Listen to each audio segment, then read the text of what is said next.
तो आज इमरान खान ने पहली बार ये राज सबके सामने रखा कि उनके दफ्तर से साइफर कैसे और किसने चुराया था। ये वो लम्हा था जब जज साहब ने इमरान खान और शाह महमूद कुरैशी को कहा कि मेरी तरफ देखें, मैं आपको 10-10 साल कैद की सजा सुनाता हूं। ये कहते हुए जज साहब वहां से चले गए, लेकिन इमरान खान देर तक हंसते रहे। बिस्मिल्लाहिर्रहमानिर्रहीम, अस्सलाम वालेकुम। पाकिस्तान और दुनिया भर में देखने और सुनने वालों को अब्दुल कादिर का सलाम।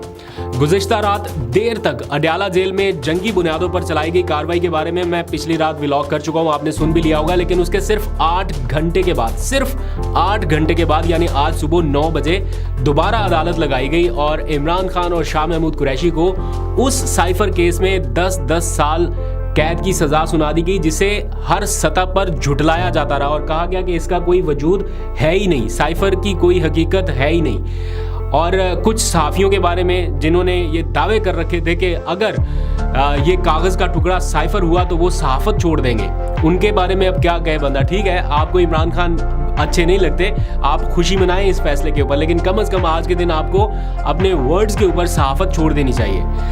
आज बड़ी अजीबोगरीब सी सूरत थी, आज की पूरी डिटेल आपको बतानी है मैंने, एक एक चीज़ के क्या हुआ स्टेप बाय स्टेप, क्योंकि मैं व्लॉग थोड़ा लेट ही शुरू कर रहा हूँ इसलिए, ताकि पूरी एक्यूरेट इन्फॉर्मेशन इकट्ठी कर लूँ। सूरत हाल इसलिए भी दिलचस्प थी कि एक तरफ इमरान खान के वकला हाई कोर्ट पहुंचे थे कि किसी तरह से फैसला आने से पहले वो इस कार्रवाई को चैलेंज कर सकें जो कल रात और परसों हुई, मतलब हंगामी बुनियादों पर गवाहों के बयान रिकॉर्ड हुए, तो वो इस कार्रवाई को अदालत में चैलेंज करने के लिए पूरी रात, पहले तो वो अडयाला जेल में मौजूद रहे देर रात तक, फिर वापस आए, फिर उन्होंने डॉक्यूमेंटेशन या जो दरख्वास्त की तैयारी का काम करना होता है वो की। सुबह हंगामी बुनियादों पर वो पहुंचे इस्लामाबाद हाई कोर्ट के दरख्वास्त समात के लिए मुकर्रर करवाएं, कोई हंगामी समात हो सके इसकी। लेकिन दूसरी जानिब अडयाला जेल में उतनी ही तेज़ी थी और फैसला सुनाने में जल्दी थी कि इससे पहले कि कहीं इस्लामाबाद हाई कोर्ट का कोई डिसीजन आए या कोई फिर से स्टे ऑर्डर हो जाए, उससे पहले डिसीजन अनाउंस होना था और वो हो गया।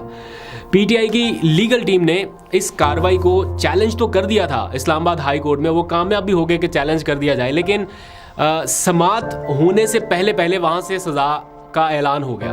तो इसलिए जो आज दरख्वास्त चैलेंज की गई वो फ़िलहाल तो गैर मौसर हो गई, क्योंकि अब सज़ा हो चुकी है। तो अब पीटीआई के पास क्या ऑप्शन है या इमरान खान को रिलीफ दिलाने के लिए क्या करना होगा, एक एक करके स्टेप बाय स्टेप आपको बताता हूँ। कुछ लोग पूछ रहे हैं कि आरिफ अलवी के पास कोई कार्ड है, क्या वो इमरान खान साहब को बचा सकते हैं इस सज़ा से, वो भी डिटेल आपको बतानी है। लेकिन सबसे पहले आपने घबराना नहीं है, क्योंकि इस सज़ा पर अमल दरामद नहीं हो सकता। सज़ा सुनाना और उसके ऊपर अमल करना, ये दोनों बिल्कुल अलग अलग चीज़ें हैं।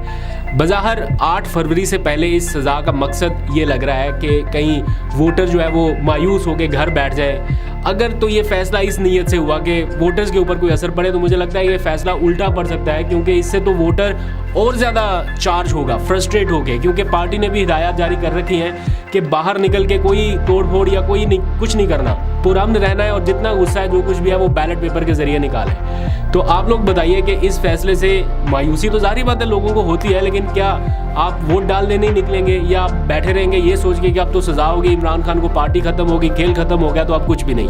तो वोट तो डालना पड़ेगा आपको और हर हाल में डालना पड़ेगा। अब तो और ज़्यादा लोगों को कोशिश करनी होगी वोट डालने की। एनीवेज, अब आ जाते हैं ज़रा आज की कार्रवाई के हवाले से। ऑफिशियल सीक्रेट एक्ट खसूसी अदालत ने यह फैसला सुनाया जो फ़िलहाल बहुत सारे कानूनी माहिरीन की नज़र में अमल दरामद के काबिल नहीं है। अगर मेरिट पर सज़ा देना मकसूद होता तो शायद पहले कानूनी तकाजे जो है वो पूरे किए जाते, ताकि इमरान खान के वकला अगर इसको चैलेंज भी करें तो उनको रिलीफ ना मिल सके। इसलिए सारे कानूनी तकाजे पूरे कर दिए जाएँ। उसमें कुछ बहुत ज़्यादा टाइम नहीं लगना था, मैक्सिमम 10 दिन लग जाते, 20 दिन और लग जाते। लेकिन ये फैसला खुद बता रहा है कि वो वक्ती तौर पर तो इमरान खान साहब के खिलाफ गया, लेकिन बेशुमार कानूनी नुकाइस के बाइस ये रिवर्स होकर इमरान खान के हक में जाएगा। अब इमरान खान के पास क्या ऑप्शन है, ये फैसला कब तक रिवर्स हो सकेगा, आरिफ अलवी साहब क्या कर सकते हैं सज़ा माफ़ी के हवाले से, और इमरान खान और उनकी पूरी पीटीआई क़यादत, उनकी बहनों का आपके लिए क्या पैगाम है, इस सब की तफसील आपको बताऊंगा। लेकिन पहले ज़रा जेल की कार्रवाई जान लें, क्योंकि जिस वक्त इमरान खान को 10 साल कैद की सज़ा सुनाई गई तो फैसले के बाद वो काफ़ी देर मुस्कुराते रहे। आज जब समाअत शुरू हुई तो आगाज़ पर इमरान खान और शाह महमूद कुरैशी को दफ़ा 342 का एक सवालनामा दिया गया, जो कि फ़ैसले से पहले आखिरी एक रस्मी कार्रवाई सी होती है। इमरान खान की जानिब से पहले अपना 342 का जो बयान था वो अदालत में रिकॉर्ड कराया गया और उन्होंने बताया कि साइफ़र उनके दफ्तर से कैसे चोरी हुआ। इमरान खान बताते हैं कि साइफ़र वज़ीर-ए-आज़म ऑफिस में था। सिक्योरिटी की जिम्मेदारी मिलिट्री सेक्रेटरी, प्रिंसिपल सेक्रेटरी और सेक्रेटरी प्रोटोकॉल पर आती है, जो वज़ीर-ए-आज़म हाउस को या उसकी सिक्योरिटी को देखते हैं। मेरे 3.5 साल के दौरान ये वाहिद डॉक्यूमेंट है जो वज़ीर-ए-आज़म ऑफिस से मिसिंग हुआ। ये इमरान खान साइफ़र के हवाले से आज अपना बयान रिकॉर्ड कराते हुए बता रहे हैं कि ये उनके 3.5 साल दौरे इक़्तिदार में पहला मौका था कि उनके दफ्तर से कोई डॉक्यूमेंट मिसिंग हुआ। वो बताते हैं कि साइफ़र मिसिंग होने पर मैंने मिलिट्री सेक्रेटरी से कहा कि इंक्वायरी की जाए और ये वो वाहिद मौका था जब मैं मिलिट्री सेक्रेटरी से नाराज़ भी हुआ। फिर इमरान खान ने बताया कि मेरे मातहत एक सरकारी अफसर ने साइफ़र चोरी किया। उन्होंने उसका नाम वगैरह डेजिग्नेशन भी बताई। उन्होंने कहा कि मैंने तहकीकात का कहा तो मिलिट्री सेक्रेटरी ने इंक्वायरी के बाद बताया कि साइफ़र के हवाले से कोई क्लू नहीं मिल सका। फिर वो कहते हैं कि एक वज़ीर-ए-आज़म को मुंतखब साजिश के ज़रिए हटाया गया और मैंने जलसे में किसी मुल्क का नाम नहीं लिया और अल्फाज का भी बहुत मोहतात चुनाव किया और जो मैंने पेपर लहराया वो साइफ़र नहीं था, उसकी पैराफ्रेज्ड कॉपी थी, जिसका मकसद पैगाम देना था कि अगर ये साजिश कामयाब हुई तो प्लान एक्सपोज कर दिया जाएगा। जवाब में जज साहब ने पूछा, खान साहब आपसे आसान सा सवाल है कि साइफ़र कहाँ है? इमरान खान बोले, वही मैंने अपने बयान में आपको बताया कि मुझे नहीं मालूम कि साइफ़र मेरे दफ्तर में था लेकिन उसे वहाँ से गायब कर दिया गया, तो अब वो कहाँ है मुझे मालूम नहीं है। ये वो लम्हा था जब जज साहब ने कहा, खान साहब, शाह महमूद कुरैशी साहब ज़रा मेरी तरफ देखें, मैं आपको 10-10 साल कैद की सज़ा सुनाता हूँ। ये सज़ा शाह महमूद कुरैशी की जानिब से बयान रिकॉर्ड कराने से कबल ही सुना दी गई, यानी अभी इमरान खान साहब का बयान हो रहा था, शाह महमूद कुरैशी का बाकी था। तो आप देखें कि कितने इसमें कानूनी नुकाइस जो हैं वो छोड़े गए हैं। फैसला सुनाने के बाद जो जज अबुल असनाद जुल्करनैन है वो अदालत से उठकर फ़ौरन चले गए और जो वहाँ पर मौजूद लोग हैं वो बताते हैं कि इमरान खान काफ़ी देर तक मुस्कुराते रहे और वो तंज़िया अंदाज में भी मुस्कुराते रहे कि ये हालात है, इस तरह से फ़ैसला और ये कानून पर अमलदारी है। शाह महमूद कुरैशी एहतजाज भी करते रहे कुछ देर तक। इतला ऐसी आई, उन्होंने कहा कि मेरा तो बयान ही रिकॉर्ड नहीं हुआ तो कैसे फ़ैसला पहले सुना दिया, लेकिन तब तक जज साहब जो है वो जा चुके थे। जो भी गैर जानिबदार नुक्ता नज़र रखने वाले साफ़ी हैं या कानूनदान हैं वो ये समझते हैं कि इतनी सख्त सज़ा बग़ैर कानूनी तकाज़े पूरे किए आप दे ही नहीं सकते, इसलिए जब भी इस फैसले को चैलेंज किया जाएगा ये फ़ैसला उड़ जाएगा। लेकिन इसमें भी कम अज़ कम 1.5 महीने का वक्त लग सकता है, जैसे तोशाखाना केस में लगा था। सज़ा सुना के दिलावर साहब तो चले गए लेकिन उसको रिवर्स होते होते होते होते अभी मुकम्मल फ़ैसला अभी भी रिवर्स नहीं हुआ, सिर्फ सज़ा मुअत्तल होते होते भी अच्छा खासा टाइम लग गया और वो भी इसलिए जल्दी मुअत्तल हो गई थी कि बंदयाल साहब का ऊपर से ऑर्डर था। उन्होंने कहा कि मतलब कि एक तरह से वो बैठे हुए थे, PTI के लोग सुप्रीम कोर्ट को अप्रोच कर रहे थे, सुप्रीम कोर्ट कह रही थी नहीं हाई कोर्ट ही डिसीजन करे, तो वो काफ़ी चीज़ें उनकी फेवर में जा रही थी, इसलिए भी वो जल्दी हो गया। तो इस केस में ये भी थोड़ा सा मुश्किल रहेगा, एक चैलेंज रहेगा PTI की लीगल टीम के लिए। लेकिन जब भी ये सुना जाएगा देर से सही जैसे भी सही, ये सज़ा ठहरना बहुत मुश्किल होगा। हो सकता है हाई कोर्ट इसे बरकरार रखे लेकिन जब सुप्रीम कोर्ट के लेवल पर जाएंगे तो फिर वहाँ पर भी और बहुत सारी चीज़ें देखनी पड़ेंगी। अच्छा, इमरान खान इस सज़ा से बच सकते थे किस तरह से? अगर वो भी प्लेटलेट्स का बहाना बनाते और बीमार होकर किसी अस्पताल में दाखिल हो जाते, कहते कि जनाब मैं तो गया, मैं ठीक नहीं हूँ, और किसी अस्पताल के बेड पे जाके लेट जाते, तो ना कोई ट्रायल आगे बढ़ता, ना कोई सज़ा होती, और अगर सज़ा हो भी जाती तो फिर खान साहब और उनकी टीम को 50 रुपये का स्टाम्प पेपर लेते हैं। नवाज शरीफ साहब को भी तो हुई थी ना, 7.5 साल के करीब उनको सज़ा सुनाई गई थी, लेकिन 50 रुपये का स्टाम्प पेपर आपको याद होगा, मशहूर ज़माना, जिस पर वो ज़मानत लेके लंदन चले गए। तो इमरान खान भी स्टाम्प लेते, लंदन चले जाते, वर्कर्स को जेलों में छोड़ते और ख़ुद आराम से वहाँ पे रहते, और जब हालात साजगार होते, कोई ना कोई डील होती, तो फिर वापस आ जाते। इस तरह से वो बच सकते थे। लेकिन अब आप लोग बताएं कि क्या ये दुरुस्त तरीका था इमरान खान के सर्वाइवल का? एनीवेज, कुछ लोग ये पूछ रहे हैं कि आरिफ अलवी इमरान खान की सज़ा ख़त्म कर सकते हैं? तो जवाब है कि बिल्कुल वो कर सकते हैं। उनके पास इख्तियार है, वो किसी भी अदालत या किसी भी ट्रिब्यूनल से दी गई सज़ा को ख़त्म कर सकते हैं। अब इलेक्शन के बाद असम्बलियां जब वजूद में आ जाएंगी तो सबसे पहले आरिफ अलवी साहब को रुखसत किया जाएगा, तो उनके पास भी वक्त जो है वो बहुत ही कम है।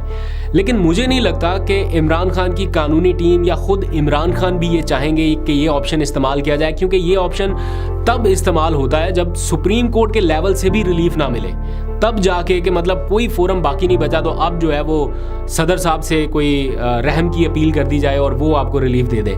ये केस तो वैसे ही फारिग होने वाला है, तो इसमें आरिफ अलवी के लेवल पर जाकर सज़ा माफ़ कराने वाला ऑप्शन फ़िलहाल मुझे काबिल अमल नहीं लग रहा। वैसे भी अगर इस तरह सज़ा माफ़ कराई जाए तो फिर दामन पर हमेशा के लिए एक दाग रह जाता है कि आप गिल्टी थे, आप कसूरवार थे, लेकिन आपकी सज़ा ऊपर से सदर साहब ने माफ़ की। असल चीज़ तो यह है कि आप लड़ के अदालत में अपना केस डिफेंड करके, अपने आप को डिफेंड करके क्लियर चिट लेके आप निकले। तो मेरा नहीं ख्याल कि इस स्टेज पे आरिफ अलवी साहब का ऑप्शन जो है वो इस्तेमाल किया जाना चाहिए या इमरान खान साहब करेंगे, उस तरफ वो नहीं जाते दिखाई दे रहे। अब आ जाएं ज़रा तहरीक इंसाफ के इब्तदाई रद्दअमल के ऊपर। पहले तो बल्कि इमरान खान साहब का रद्दअमल जान लें, जो ट्विटर अकाउंट से उनसे मंसूब एक बयान में जारी किया गया जिसमें वो अपने तमाम कारकुनान से और पाकिस्तानियों से मुखातिब है और वो कहते हैं कि मुझे सख्त सज़ा का मकसद आपको इश्तियाल दिलाना है ताकि आप सड़कों पर निकल कर एहतजाज करें, तो इसकी आड़ में वो नताइज हासिल करने की कोशिश की जाए जो पहले हासिल नहीं हो पाए। दूसरा मकसद ये है कि आप लोग मायूस होकर, बददिल होकर 8 फरवरी को घरों में बैठे रहें।